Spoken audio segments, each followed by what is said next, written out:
오늘의 큐티 말씀은 아모서 2장 4절부터 16절입니다. 제목, 피할 수 없게 된 이스라엘의 심판.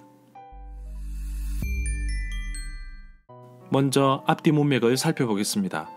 남유다 드고아 지방의 목자로 살아가던 아모스를 부르셔서 북이스라엘을 향하여 환상을 보여주시며 심판을 예언하고 계십니다. 이스라엘을 향한 심판의 예언이지만 먼저 주변 나라들에 대한 심판을 예고하십니다.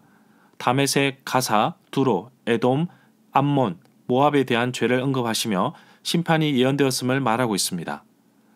주변 나라에 대해서 계속 죄를 언급하시는데 이어서 유다를 향한 심판을 예고하십니다. 유다는 여호와의 율법을 저버리고 여호와의 명령을 따르지 않았다고 하였는데 결국 유다 역시 죄를 많이 지었으므로 심판에서 벗어나지 못할 것입니다. 이어서 북이스라엘에 대해 죄를 말씀하시는데 아무리 빠른 군인이라도 피하지 못하고 제 목숨도 구하지 못하고 용사 중의 용사라도 도망칠 정도로 심판의 확정을 다시금 언급하고 있습니다. 문단을 나눠보겠습니다. 4절부터 5절은 유다에 내린 벌, 율법 경시와 우상 숭배, 6절부터 8절은 이스라엘의 죄, 약자 차별과 기득권 남용, 9절부터 12절은 잊을 수 없는 은혜, 13절부터 16절은 피할 수 없는 심판. 4절에 보면 유다의 서너 가지 죄를 지적하고 있습니다. 여호와의 율법을 멸시하고 그 율례를 지키지 않고 그의 조상들이 따라갔던 거짓에 미혹된 것에 대해 경고의 메시지를 주고 있습니다. 유다의 잘못은 바로 하나님의 율법을 지킨다고 계속 약속을 하고서도 결국에는 지키지 않았음에 있는 것입니다. 거짓 것은 우상을 나타낸다고 봅니다. 6절에 보면 이스라엘의 서너 가지 죄에 대해서 지적하고 있습니다. 북이스라엘 사람들은 은을 받고 의인을 팔았으며 신 한 켤레를 받고 가난한 자를 팔았고 이전까지 이스라엘을 괴롭혔던 나라들에 대해서 심판의 메시지를 주셨는데 이제 그 당사자가 심판에 섰습니다. 여기에서 잘못된 행위는 바로 동족인 이스라엘 사람들을 종으로 팔고 사는 것인데 이것은 레위기 25장에서 금지하고 있는 것입니다. 또한 가난한 자를 돕는 것이 율법에 정해져 있는 것이지만 이스라엘은 그렇게 하지 않았습니다. 7절에 보면 힘이 없는 자의 머리를 티끌 먼지 속에 발로 밟고 연약한 자의 길을 굳게 하며 아버지와 아들이 한 젊은 여인에게 다녀서 여호와의 거룩한 이름을 더럽혔습니다. 아들과 아버지가 한 젊은 여인과 관계를 맺는다는 것은 창녀에 대한 이야기가 아니라 경제적인 예속 상태를 파렴치하게 악용하는 것을 뜻한다고 봅니다. 8절에 보면 모든 제단 옆에 전당 잡은 옷 위에 누우며 그들의 신전에서 벌금으로 얻은 포도주를 마셨습니다. 여기에서 벌금으로 얻은 포도주로 옮긴 히브리어 표현은 빚을 농산물로 받은 경우를 가리킨다고 봅니다. 9절에 보면 이스라엘 주변 나라들에 의해 심판의 메시지를 던져주셨지만 결국 나중에는 남유다와 북이스라엘에도 경고의 메시지를 주고 있습니다. 여호와께서 아모리 사람을 멸하시는데 그 키는 백향목 높이 같이 강하기는 상수리 나무 같았습니다.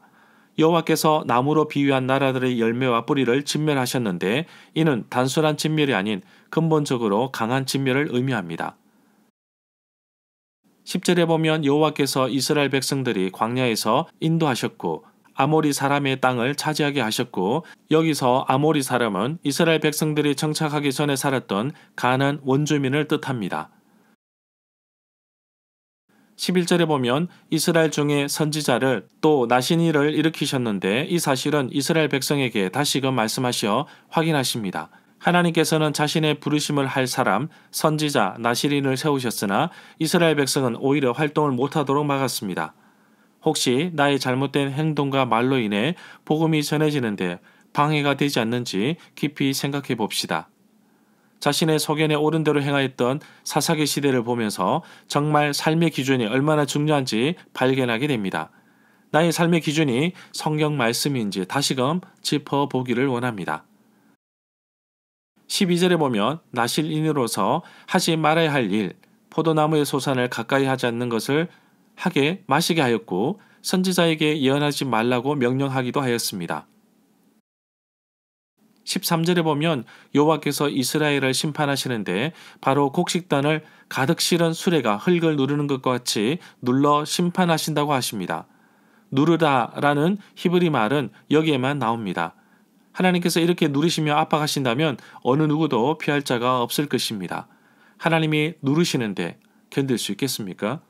그럼에도 불구하고 하나님께서 경고의 메시지와 고난과 어려움을 주시는데도 때로는 우리 자신이 하나님의 말씀에 순종하지 않고 끝까지 오기로 버티려는 사람이 있지는 않는지요.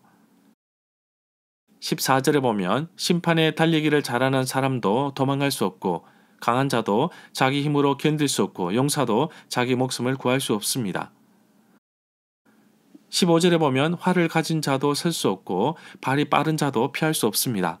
말을 타는 자도 자기 목숨을 구할 수 없습니다. 16절에 보면 용사 가운데 굳센 자도 도망할 것입니다. 바로 어떤 사람도 피할 수 없음을 말해주고 있습니다. 절마다 상세한 설명과 구절 해석, 핵심 내용과 중심 줄거리는 네이버 블로그에 올려져 있습니다. 내게 주시는 교훈입니다.